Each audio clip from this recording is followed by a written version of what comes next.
Okay.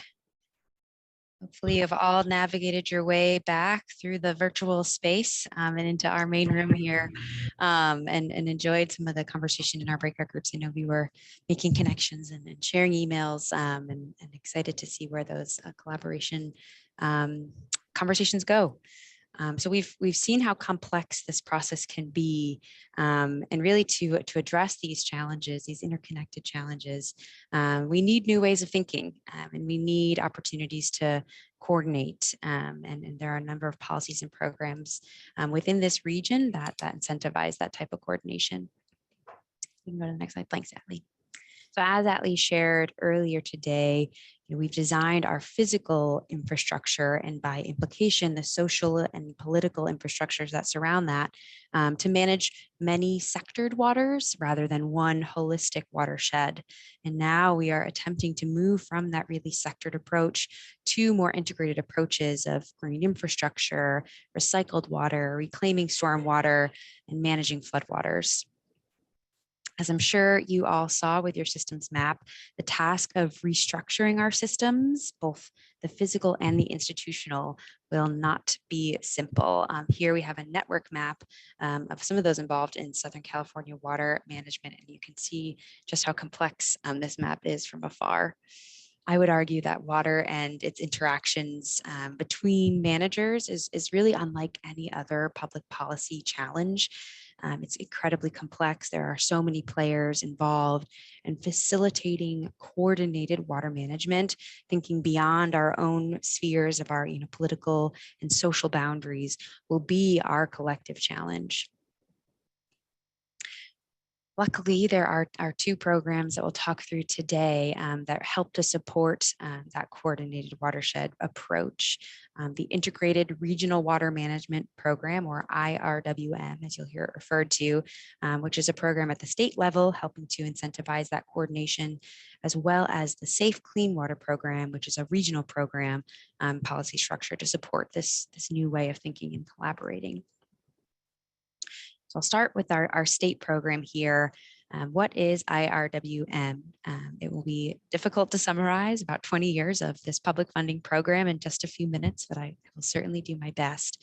The California Integrated Regional Water Management Program was created in 2002 by the California legislature, and it is implemented through the Department of Water Resources. And DWR has three main goals that it lists for the IRWM program. The first is to increase regional self-reliance. The second is to reduce conflict. And the third is to manage our water to achieve social, environmental, and economic outcomes. So how does that work in practice? As I mentioned, it's administered by the Department of Water Resources through funded voter-approved bonds. So there are a lot of guidance around how funding can be spent in the IRWM program. Each of these regions across California, you see in the map here on the left, are governed by what's called a regional water management group. And in the upper Santa Clara River IRWM region, the Regional Water Management Group is actually a group of agencies. So it's a coalition of agencies that includes the Santa Clarita Valley Water Agency, the City of Santa Clarita, Los Angeles County Flood Control District, the San Gabriel and Lower LA River Mountains Conservancy, and the Santa Clarita Valley Sanitation District of LA County. Talk about an alphabet soup of agencies. So as was mentioned in our breakout group, there are also a number of stakeholders, agencies, and nonprofits that participate in IRWM meetings and provide feedback to the Regional Water Management Group on the implementation of their integrated water management plan. Now, for the purposes of the IRWM program, there were planning areas and funding regions that were identified and shown. Can you go to the next slide? Perfect. Shown here on the map on the left. So that is the funding area for the IRWM program. And as you can see within that funding area, there are three IRWM regions that Peter touched on earlier today. There's the Watershed Coalition of Ventura County, which spans that lower portion of the Santa Clara River in purple. There's the upper Santa Clara River region, again, the region we've been focusing on today, in green, and then the greater Los Angeles County IRWM region in teal. LA County Flood Control District is the IRWM grant administrator for all three regions.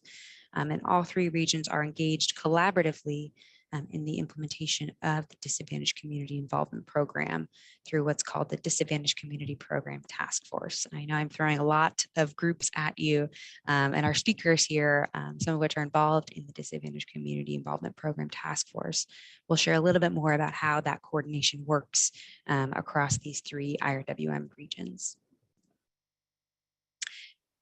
Disadvantaged community involvement has always been central to the IRWM program. It's really built into the program itself. In 2010, there was a series of pilot projects that were launched to invest in underrepresented communities. And the Department of Water Resources was seeing that in those pilot projects, some of those projects weren't actually able to benefit communities. And we're realizing that there's an additional step that needs to be made to ensure that communities have the time, resources, and funding to be involved in the decision-making process.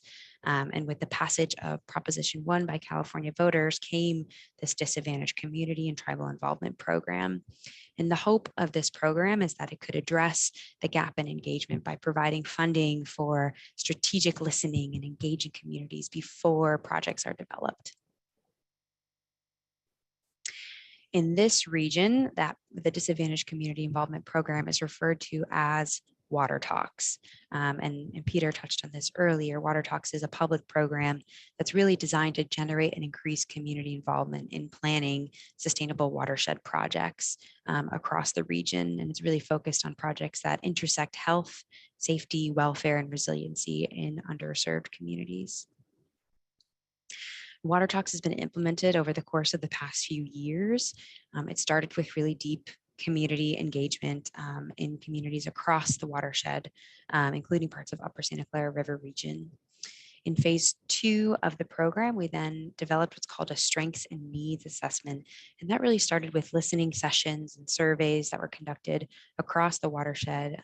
I believe about 200 surveys were conducted just in the Upper Santa Clara River watershed alone to really understand how people in Water Talks communities describe their own strengths and needs.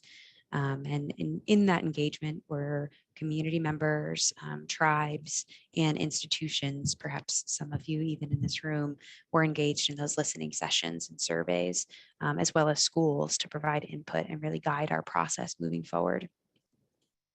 And the culmination of all that listening and surveying was this strengths and needs assessment and the development of some really great tools to share that input. And we'll walk through some of those tools a little bit later in today's session. Currently, we are in phase 3 and 4 of Water Talks. In phase 3, we are ground truthing the needs assessment findings to ensure that what we heard really reflects communities' needs and priorities. And in phase 4, our team has also been developing projects that respond to the needs or reinforce strengths that community members identified through our listening sessions. Now, on the regional scale, so the IRWM program is that statewide program. We're now going to transition to this regional program. As many of you may know, the Safe Clean Water Program was formed by the passage of Measure W in Los Angeles County in 2018. And every year, Safe Clean Water Program distributes about $300 million across the county. There are 3 main goals of the Safe Clean Water Program. The first is to mitigate water quality degradation as required by MS4 permitting. The second is to augment water supply in this region. And the third is to provide community benefit. Now, the Safe Clean Water Program is implemented through what are called Watershed Area Steering Committees, or WASCs. There are 9 WASCs across the county that help to implement this program. And those steering committees are made up of representatives from cities, agencies, and community stakeholders. Now, the WASCs meet regularly to confer and collaborate with one another. It's really that space that's ripe for conversation and coordination, and to share expertise and guidance as projects are being developed. These committees also help to prioritize projects, and they are responsible for developing 5-year investment plans to program funding for projects within their regions. Santa Clara River WASC, or Watershed Area Steering Committee, follows the north boundary that you see here on the screen, and is determined by the jurisdiction of Los Angeles County Flood Control District, which is here in the green line. Now, in addition to funding for projects, the Safe Clean Water Program also has a technical resources program, which provides funding for a number of other resources and support for your community. One of the most important resources being your watershed coordinators. I know we talked about that a little bit in our breakout room, who are there to help educate and build capacity in your communities. And you heard from one of your watershed coordinators earlier, Peter Massey, and I want to introduce the other watershed coordinator here, Amanda Begley, to share a little bit more about her role as a watershed coordinator. Hello, everybody. Hi, Amanda Begley with Tree People. And like Emily just said, I'm here representing myself and Peter Massey as watershed coordinators for the Safe Clean Water Program. As watershed coordinators, we serve the entire upper Santa Clara River watershed area. This includes a lot of involvement of unincorporated areas like Acton, Agua Dulce, and the community surrounding Castaic.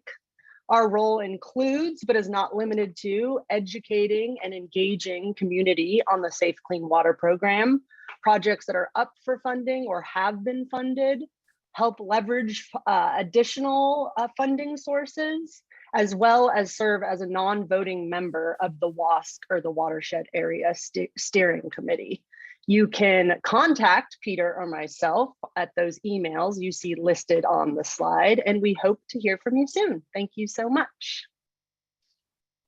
Excellent. We can also share those emails in a follow-up email to all registrants. As Amanda said, your watershed coordinator is really such a wealth of knowledge and resources and support to plug you into trainings, to help direct you to potential funding and other local resources to support your work. So cannot speak highly enough of the watershed coordinators, and really encourage you to connect with them if you have not done so already. As you can see here, and as we just talked through, both the Safe Clean Water Program and the IRWM program are really grounded in policies that promote integrated planning. And both programs have the opportunity to maximize impact and benefit by coordinating across both for shared funding and resources. And to talk through with us a little bit more about how these programs have benefited their communities, we have an expert panel with us here today, and I'll turn it over to Atlee to introduce our panelists. Thanks, Emily. I'm happy to be facilitating this conversation with our panelists. I will introduce you to our three experts. We have Heather Miranda from the City of Santa Clarita's Environmental Services Division, also an Upper Santa Clara WASC member. We have Rick Vergoets, Principal Water Resources Planner with the Santa Clarita Valley Water Agency. I'm thinking through all the acronyms. And we have Laura Schellenbarger, Water Resources Specialist and Coordinator for the Santa Clara Watershed. She is with the County of Ventura Public Works Agency. Welcome to our panelists. We are so happy to have you. I know you all work together and know one another, but it's great to see these conversations in the public eye. I would love to start this conversation with how you and your community have been involved with Safe Clean Water and or IRWM as kind of a place for us to set the stage for where you all interact with integrated water. So I will start with you, Heather. Can you introduce yourself? Hi, everybody. Heather Miranda, City of Santa Clarita. Yeah, so I, the interesting thing about the Upper Santa Clara River is that it's big, but it's, there's still, there's like 250 to 300,000 people. And, but we're actually 85 to 90% open space. So it's this really interesting dynamic.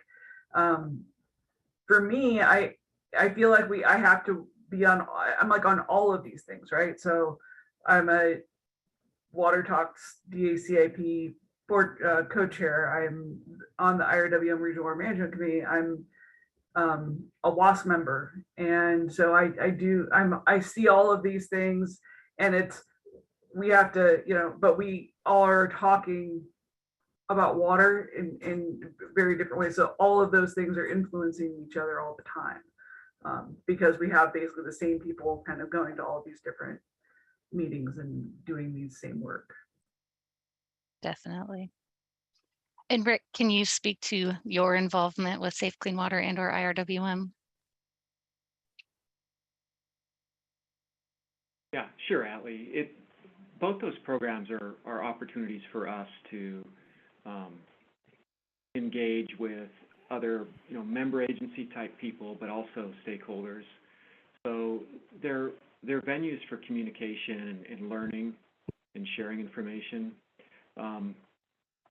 Heather mentioned we wear a lot of different hats. We go to many of the same meetings. But at the end of the day, IRWIM and the Safe Clean Water Program provide venues for us to communicate and collaborate. And that's, I think, the key takeaway. Definitely. Thanks, Rick.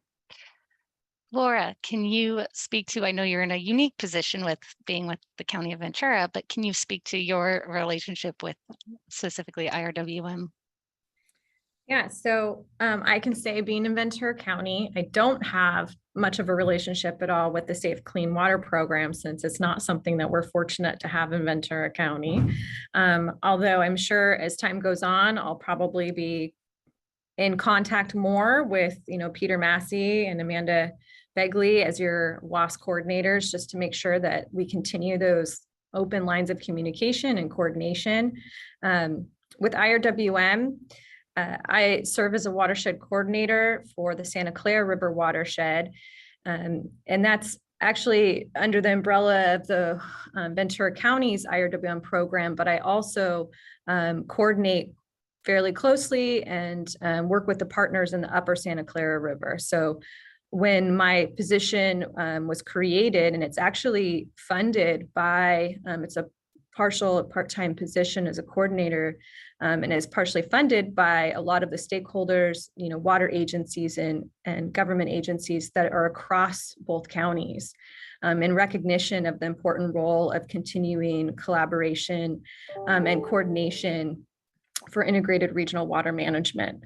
So. Thanks, Laura. And as Emily mentioned in the chat, please feel free to elevate any questions that you have for our panelists. There will be time for open Q&A, so we do encourage you to ask those questions. I do want to start with a question that I have for you, Heather, on how the concept of broad integrated planning has benefited you and your community, and how the specific programs of Safe Clean Water and IRWM create opportunities for integration and collaboration. Thanks. Yes, so I think one of the key things because Safe Clean Water is relatively new on the scene, and IRWM has been around since 2008? 2004, 2008. So I think one of the most important things about integrated planning is relationship building, and that helps facilitate systems thinking, right? Mm-hmm. So there's kind of that step in between where in order to think in a more integrated way, you really have to be able to understand all these other players' needs. And how they fit into the ultimate project goal or whatever it is that you're trying to do. Because ultimately, as far as integrated planning, you're still planning for something, right? So if I'm planning for a stormwater infiltration facility, which is kind of one of my primary job responsibilities right now, that's the objective. That's what I got to get done.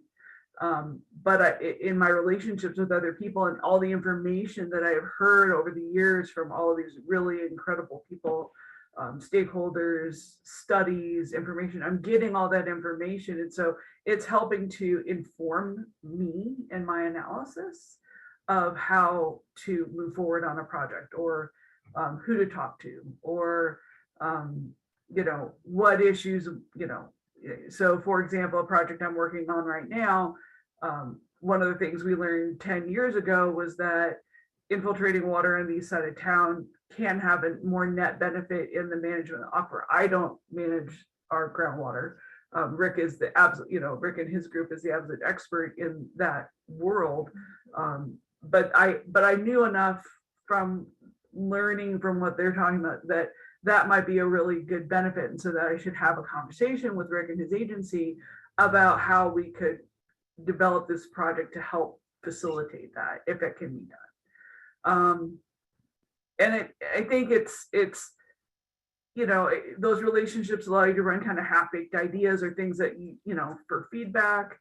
And it also, and I also want to say this is that systems thinking and integrated planning require long-term thinking, and patience is required, especially for capital projects or large changes in program and policy. And that's why relationships are really important to persist, so that you can have time to find a way through. And I think one of the things also that this is helping us do is that I'm very fortunate in the agency that I work for, and that our leadership and culture has a very, customer service responsive, local government is a servant to the people kind of mentality. That's already part of the culture of our organization. And so,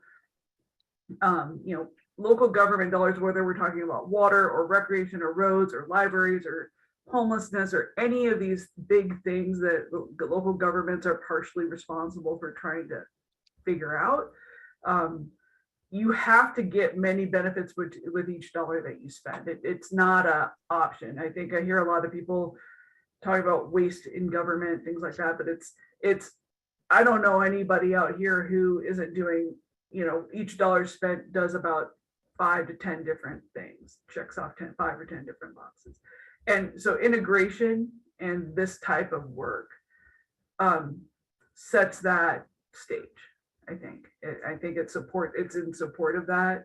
And I think it's a really important, can we always do better? Yes.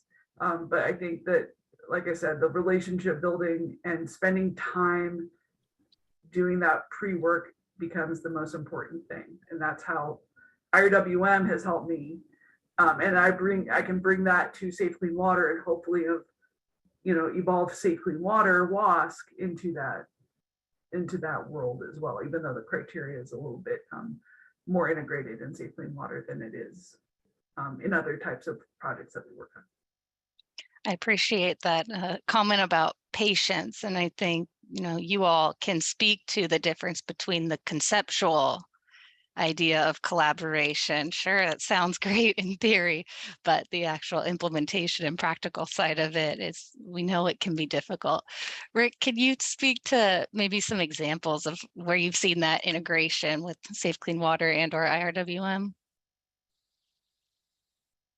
Sure, Allie.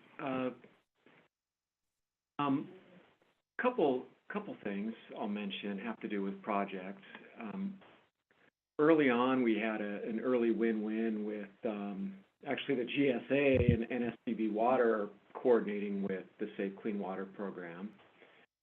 And we were talking in a Safe Clean Water program meeting about proposed location for a stormwater recharge facility from LA County, and this light bulb went off. Said, hey, hey, SCB Water, where are your water wells? How close would this be to our water well? And so we started sharing information about wells and coordinating more carefully with that. That was an easy early win-win with these communications. More recently and in more detail, we've had good success with IRWIM and Safe Clean Water relating to stormwater projects that the city is working to advance and that SCB Water is also in support of. And I'll keep it brief, because one of the risks with these discussions is we get too detailed and it can become a little bit too much minutia. But because we've got IRWIM and the Safe Clean Water program, because we're coordinating with the city, we talk a lot, as Heather has mentioned.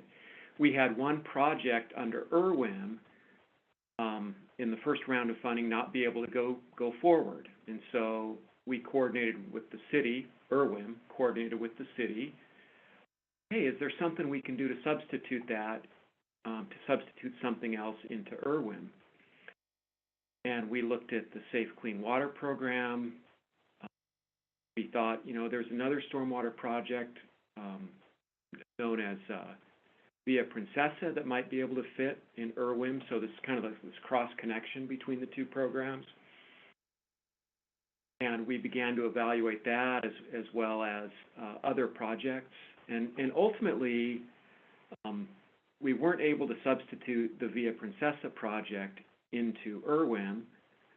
We put a placeholder in it for next round of funding, and it's also currently being looked at with the Safe Clean Water program as well. So we've got this handoff back and forth between the two programs that's a little bit clunky, might even be a little bit confusing. But the point is we're keeping the ball and we're moving it forward, and this Via Princesa project is an example of that. So I could go on, but I won't.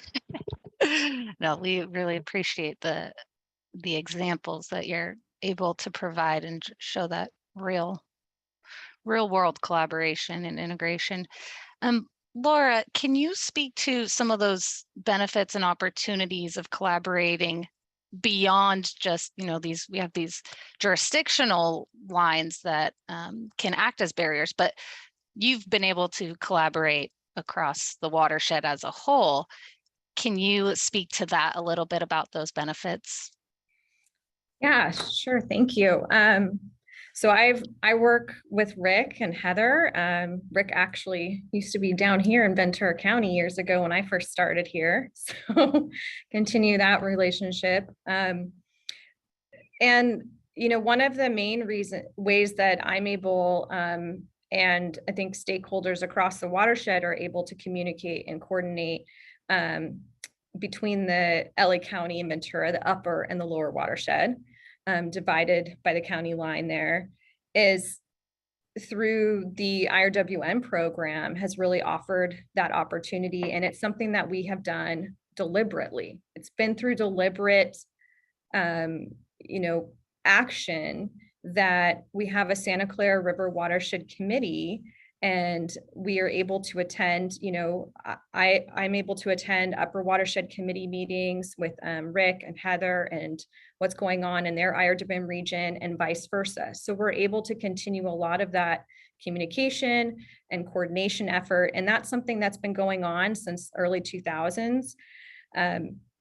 There was an effort, like I said, before, to fund a part-time coordinator for this position to keep on, really, again, deliberate action among cities, county agencies, water agencies, and nonprofits as well, because there is an recognized value in this level of coordination and information sharing. So a lot of the benefits, include accessing funding through partnerships, organizational capacity, finding opportunities and to enhance organizational capacity, sharing knowledge, data sharing as well, monitoring and data. So, I think it's really enhanced some of our strategic planning and implementation efforts by having a more comprehensive, watershed-wide lens when we look at some of these large-scale issues, such as, we talk a lot, some of the issues that face the watershed as a whole, they don't stop at the county line, obviously, with invasive weeds, restoration and habitat enhancement needs, emergency water coordination and availability of being able to partner with neighboring water agencies and emergencies. So there's a lot of watershed-wide issues that have to be addressed on more of a regional scale. And, I think a lot of the low-hanging fruit has been addressed, things that can be done within a singular agency have been done. And really the future requires a lot more of regional collaboration and coordination across agencies and involving stakeholders as well, much more. So really, the relationships and information exchange is a hallmark of IRWM. And, Santa Clara River is 116 miles and it's almost split. It's like a 40-60% split in the middle by the county line. And there is no political entity that overarches the entire watershed. And that's a challenge. When we talk about opportunities and benefits, that's a challenge. And on a staff level, I would say, there continues to be an effort to kind of, merge those and have that kind of coordination. And that's really, I think, what it takes. And also, we're fortunate to have some organizations that do work across the watershed and have had a long history of coordinating and collaborating with other agencies in the watershed. For example, the Nature Conservancy on natural floodplain management efforts and conservation efforts. There are a number of them that I won't name all of them, but there is a long history going back to the early 2000s of watershed-wide coordination. And there was an effort also, I just want to point out, that involved the upper LA County, upper Santa Clara River partners and lower Santa Clara River partners on creating a unified vision statement.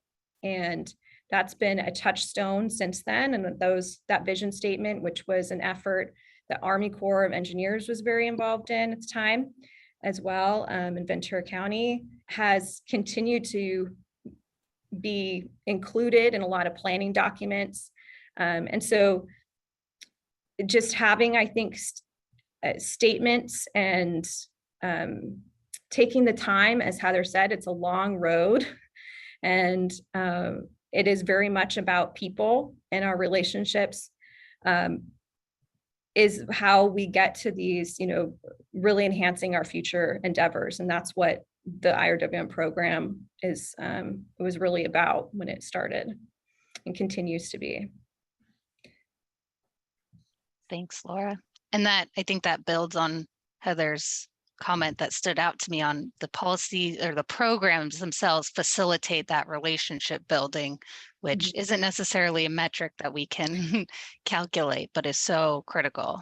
Yeah. And I can just say, this program itself, the Water Talks program, wouldn't necessarily be where it's at now if it hadn't been for that long history of relationships and collaboration. So this is a joint effort between Ventura County, Upper Santa Clara, and the greater LA region to really, under this disadvantaged community involvement program, which is what is funding this workshop today. So I just want to point that out as well.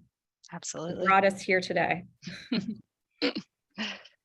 And that builds on a question that we have in the chat regarding how and where do NGOs plug into these policies and programs, and where is their role? I know we have a lot of NGO representatives online today and in the breakout rooms, and that theme came up in the breakouts. And this is an open question for anyone to respond to. Well, I can start with I think that one way to plug in is there's the IRWM program, your local IRWM program. So whether that's the Upper Santa Clara River Regional Water Management Program or the Watersheds Committee of Ventura County, which is our IRWM program, Ventura County. But joining, one easy way to start to be informed on and have your voice heard, have an opportunity to have your voice heard, is by joining the Santa Clara River Watershed Committee. That's an easy access point, I would say, for somebody, both community members and an NGO. We have regular meetings and they're open to anyone to participate. They've also been recorded. That's one of the benefits in the last 2 years. And it's a lot of technical issues, groundwater, habitat enhancements, water supply, grant projects, all the way to public access and recreation. So I think that there's always an opportunity to broaden those types of committees. They're really designed to be as open as possible. And we welcome that participation. And I'll say that. And then I don't know if Heather wants to chime in maybe more about Upper Santa Clara and the WASCs. Sure. Well, I would echo, and I think the Upper Santa Clara has its own email list as well. There are many nonprofits on that list as it is, but we welcome nonprofit participation. That's an important discussion, and it's an investment of time in relationship building again, right? So, and I know nonprofits don't always have the time. They don't have a lot of time maybe, but I think that's an important one. I think we do have nonprofit representation on I think there's a couple of members of the WASC. I think Sandra and Diane both are representatives of nonprofits that sit on the WASC, and for the Watershed Area Steering Committee for the Upper Santa Clara. And so, if you have nonprofit concerns, maybe, participate in that, communicate with them about your concerns to make sure that those things get discussed, talk to the watershed coordinator. And I think, a lot of this, and I'm gonna, I guess as a local government person, I think a lot of it is just, the really tough kind of stuff you just have to do, which is, subscribe to the Board of Supervisors and the City of Santa Clarita and the City of Thorne, City of Santa Paula, City of Ventura, County Board of Supervisors agendas, right? And know what they're talking about. They all have Facebook pages and TikTok now. We're even getting to, City has TikTok, God help us all. Right? Like there's Instagram, there's TikTok, all of us have these social media sites in which we're constantly asking people, like we just did a big community survey for the city, right? It's spending time kind of tracking all those things and knowing those entry points. I mean, and if there's something specific that you want communicating, it just, I guess it depends on what it is that you want and what policy you're trying to change, because it does depend, right? And there are silos for a reason. We don't like them, but there's silos for a reason, right? So I have a stormwater permit, that is a silo. That is a hard silo, that there are things that I have to do to meet that permit requirement that, like I'm going to make my annual report or I'm going to make my infiltration thing, but that doesn't mean that I won't talk to other people about their thoughts and concerns and whatever about my compliance with that stormwater permit. But at the end of the day, I got to comply with the stormwater permit, right? Like that has to be done. That is job one.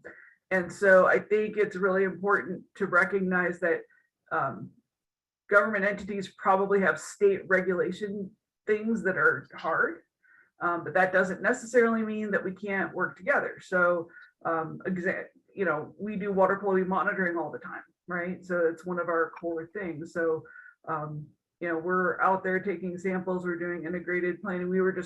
And one of the things that we were struggling with is, Sandra was graciously came out with us and talked to us about some of the problems that we're having in a neighborhood in our city with pesticides, right? So for some reason, this neighborhood just, Greenest Lawn of the Month Club combined with a bad ant problem, and we have these huge ant pesticide problem in the water, which we've been working on for the last 4 years. And Sandra at the Sierra Clubs was gracious and spent some time with us.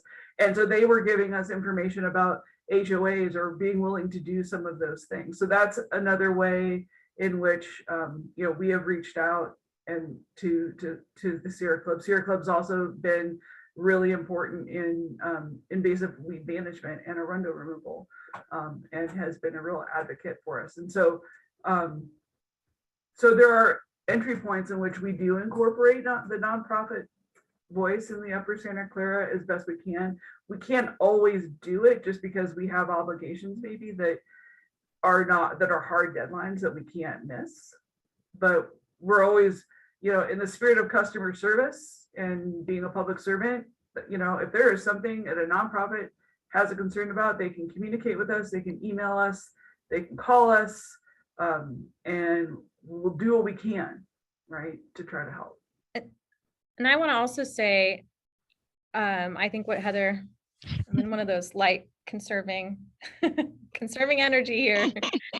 As I really appreciate what Heather said, and ditto to all of that. And also, also another way to kind of entry point is not always, I hope that it's not always like concerns and issues that we hear, but, other ways that they can partner, and how can we work together on a shared goal and shared objectives as well. Because, I think there's a lot, I think we need to keep in mind, and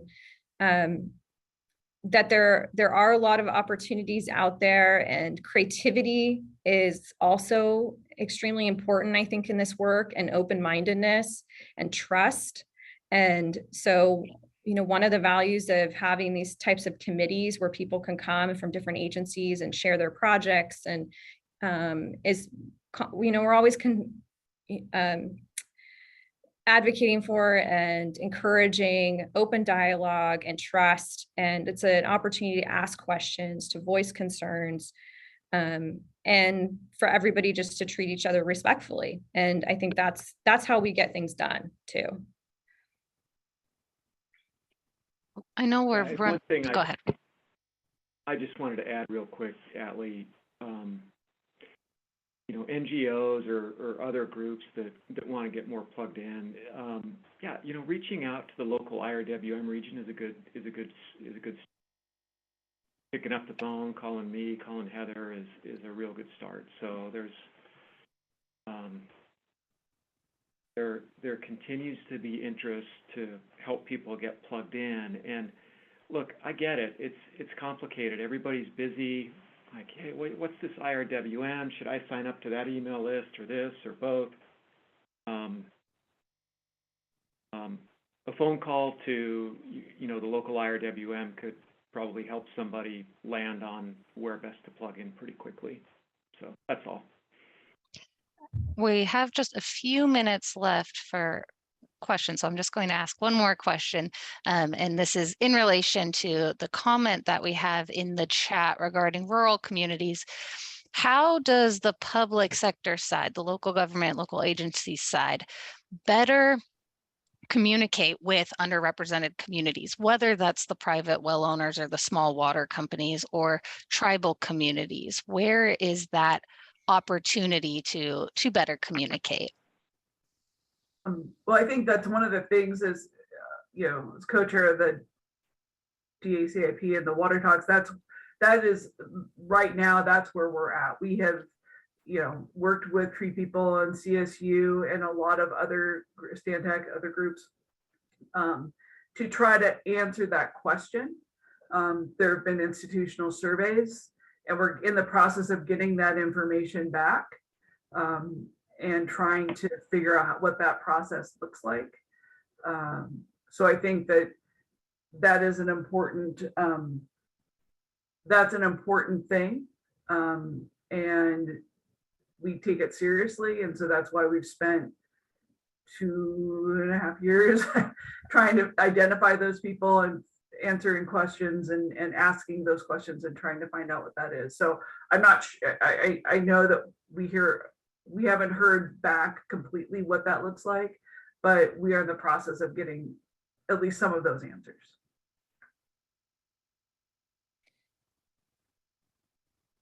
Now, I imagine I'm also in the task force for the DAC program, as Heather said she is. But I imagine, as she said, we haven't quite got to that final step. We're gathering the information on how these communities would like us to engage further, also the tribal engagement. And so I imagine some of this is going to be staff training and encouraging city agency staff. That's what I think we kind of have we're looking towards in the near future is training on engaging more within disadvantaged communities and really putting partnerships and relationships together, kind of trying to have people meet more often and create that kind of resource. So we're gathering all that information and preparing for that now. And we welcome suggestions from those communities on how you would like to hear from us, how you would like to engage more with agencies. Thanks, Laura. We can close. Natalie, Oh, go ahead, Rick. I was just going to double check. Was that, did that answer the question? I may not have understood your question well. So did that dialogue help with that answer? I think it's definitely helpful. And it also, my own question gives me an opportunity to plug workshop 2 of this series, which is about community engaged planning. So this integrated watershed discussion right now will really gear up to that community engaged planning. And we also have some resources to share right after this. But do you have any other closing comments about this, Rick? Or anyone else? Just that we are resources. I mean, Heather and I, Laura, others, we're water people. We love this stuff. We can talk about it all day long. And so if people have questions, they can call us and we can help direct them on what to look for. So we know it can be overwhelming, and so we can be resources to stakeholders if they've got questions. Thanks, Rick. I appreciate you all as panelists. It's been a great conversation and it's been great to hear from you all. So thank you for joining us today. I also want to just quickly elevate, kind of wrapping that up, the part through this Water Talks program and this concept of the surveys have come up a few times, and we'll share the link to those survey results in the next section. But we have heard specifically in the Upper Santa Clara River watershed about the community concerns through Water Talks, the concerns, the needs, and then where potential projects or concepts are needed to address those challenges. So we'll be speaking to that, but just want you all to know that that is there as well. So I am going to reshare my screen. And again, thank you, panelists. Big round of applause. And we will move on to what we are calling our resources roundtable. And I am going to hand it over to Amanda Zeidner to go through these resources. Thank you so much, Atlee, and thank you again to our panelists as well. That was a really great discussion. We wanted to go over a few resources so that you're leaving today with the knowledge of some websites and some information that's out there that may be helpful for your work as you're engaging more around these resources. So we can go to the first one. Atlee, are you good to share that? Yes, I am. Thank you. Oh, and I guess before we go into this, I'll talk about the the Funders Forum. So Council for Watershed Health, organization that I work for, is going to be doing a Funders Forum this fall. So we just wanted to let you know that it's coming. We haven't picked a date yet, but if you want to learn about it, you can scan this code here, or someone will put something on the link, and that'll allow you to register when we've announced the date. Now getting into the resources. Sorry about that. Great. So this first website is the Water Talks website. So the sort of hub for the work that this workshop is playing into and some of the other work that you've heard about through the Water Talks program. And on it, some of the things we wanted to highlight is the calendar, which shows events like this one, or the tribal allyship training that we mentioned, and some of the other upcoming workshops. Yeah, so Ali's showing you what that looks like. So just know that's a resource if you're looking for upcoming events. And then it also has information about some of the programs, and you can look at different community, yeah, there we go. Community profiles. So here's one for some of the communities in the Upper Santa Clara River, which gives you some detailed information about water quality and some of the water issues going on in the region, and is great for community members and gives kind of a primer on the regions. We just all wanted you to know that's a resource that's out there. This community toolkit exists for 107 communities within the greater LA County and Upper Santa Clara River within Water Talk. So if you're also happen to be someone who works outside of Upper Santa Clara River, you can check out those toolkits as well to learn a little bit more about different communities as well. But it's a great local resource. And Drew will be sharing links to these things in the chat, but feel free to also let us know if you have any questions. So in addition to the Water Talks website, we also have a needs assessment. And this needs assessment came out of those surveys that were just mentioned. And so this dashboard really culminates all of the survey questions from your region and gives sort of an overview of some of those responses, and is a great way to look at some of the community priorities and some of the answers that came out of that community survey. So that can be brought into your work as well. And in addition to this dashboard, there's also one that focuses in on those specific communities. So for here, you're able to see sort of who is responding and what their more local priorities would be. And again, similar to the last one, if you're working outside of Upper Santa Clara River too, this also exists for greater LA County as well. So just know that's a resource that's out there for you to access. Move on to the next one. So the Safe Clean Water Program, if you go to resources, you'll also be able to find, yeah, and then you scroll down, you can find that spatial data layer. And this mapping tool allows you to access, I'll let it load for a second so you can see what I'm talking about, but a number of different GIS data sites that allows you to see sort of comparisons between the IRWM region and the Safe Clean Water Program, different project examples, and what's coming down the pipeline for funding.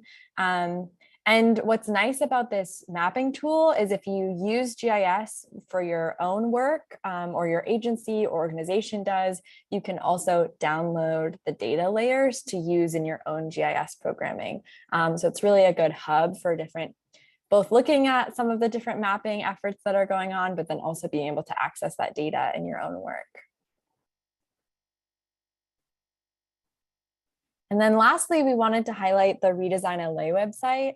Redesign LA is made by Council for Watershed Health, and we have two things on here that we really want to highlight as a resource. The first is a calendar. So you go to resources, you'll see up in that important dates corner. Yeah, and you can go to the full calendar list if you want. But on here, we try to highlight upcoming events. So those events are related to Safe Clean Water Program, IRWM, WAM, a number of different watershed management related topics, whether that's meetings or webinars, and you'll find access to all of those. So that's a great place if you're looking to get more involved or see other meetings that you can check out that website. And if you notice that we're not listing something that you'd like to see on it, you can, there's an email that's listed on the website that you can definitely inform of events that you'd like to see on it. And in addition to the calendar, there's also project funding. So if you go to that tab, and on the left side, you see the Redesign LA current funding spreadsheet. Council for Watershed Health gathers different grant opportunities that are specific to Southern California and California regionally that can be looked at in terms of leveraging funding for projects. So that's another great resource for your funding needs. And that's what we're going to cover today. There's, of course, more resources out there, but that's kind of a high level look at some of the options that we wanted you to be aware of. Thank you so much.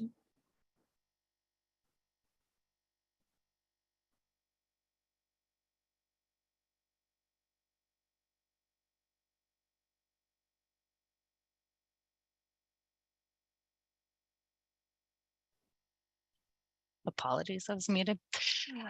Thank you, Amanda. We'll close out today by promoting or saying stay tuned for our upcoming workshops.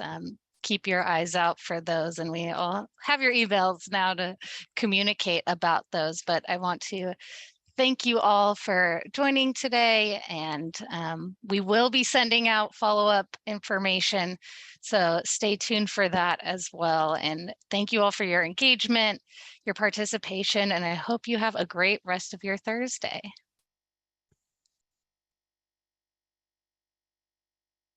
Thank you. Thank you. Thank you for Thank you all. hosting and doing such a good Yes. job of inviting us all too. Appreciate it. Yes, thanks. Bye. Thank you. Appreciate it. Thanks, You everybody. all. And to answer your question, Chris, we'll post the slides on the Water Talks registration landing page for today's session, so you can access those after.